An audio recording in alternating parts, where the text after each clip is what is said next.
Hello, welcome to Books with Laura. Today I am very excited to be talking about the Usborne Looking After Your Mental Health book. I have waited a long time to get my hands on this one, and I'm really excited to show it to you guys. This one is available only overseas right now. I bought it out of the country, not in the US. So let's take a look at what's inside here. So here's the table of contents. I was surprised about how thick the book was. As you can see, it's about 250 pages. And here's the table of contents. A lot of kind of controversial topics going on, but we're just gonna kind of focus on just what's in it and keep the opinions out. So it begins with talking about what is mental health, and then what do brains do and the important part of it. Where do feelings come from? It talks about hormones, and then gives the actual scientific biological names to things like adrenaline and cortisol, serotonin, dopamine. Why do we have emotions? How do you feel? So this might seem a little bit elementary to have different pictures of emotions to encourage the readers to see what kind of emotions they're feeling, but honestly, this stuff is really important. Also questions like, I'm not happy, what's wrong with me? Nothing. Happiness isn't something you're likely to feel all the time, or even most of the time. Not being happy all the time doesn't mean you have a bad life. It just means you're human. Part of the meaning and excitement of human existence comes from having to struggle and overcome problems.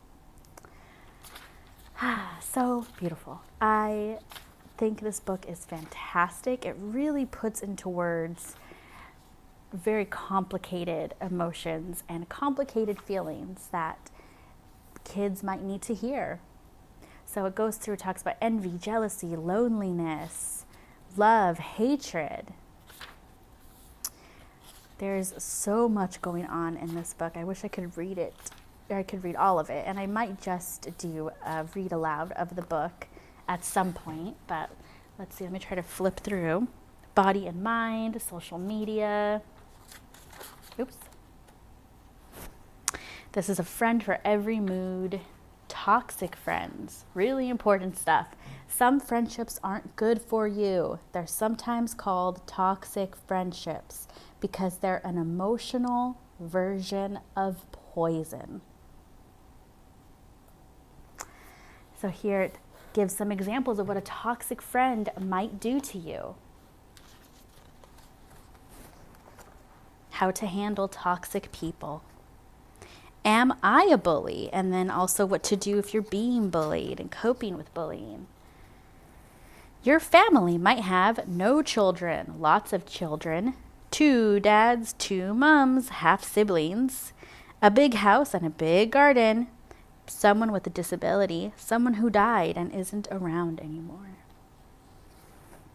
So as always, Usborne really tries to be inclusive of everybody and talking about all the different kinds of people that there are. Here there's talking about different disabilities.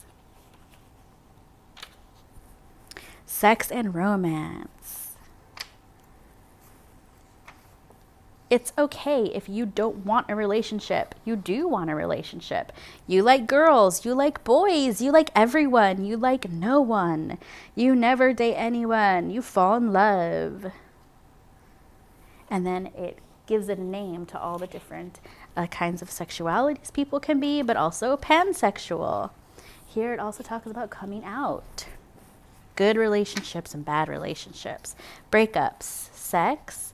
Is everyone having sex? As you grow up, people will probably talk about sex more and more. It may sound like everybody's doing it, and you might feel pressure to catch up.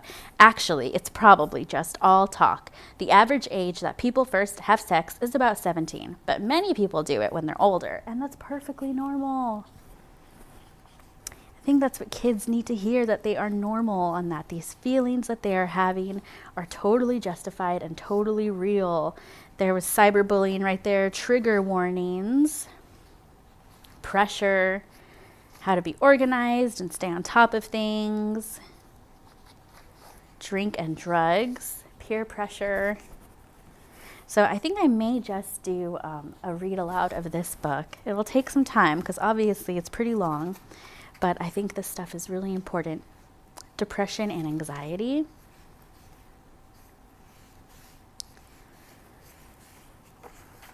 Things not to say to someone if they come to you and tell you that they're depressed or anxious. Talks about anxiety. Eating disorders, body dysmorphic disorder, binge eating disorder, bulimia. And it also has where to go for help, things to say to people if they come to you with those kinds of issues. And at the back, there's a glossary.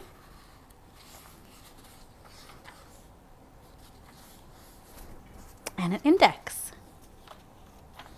And some notes for the back as well.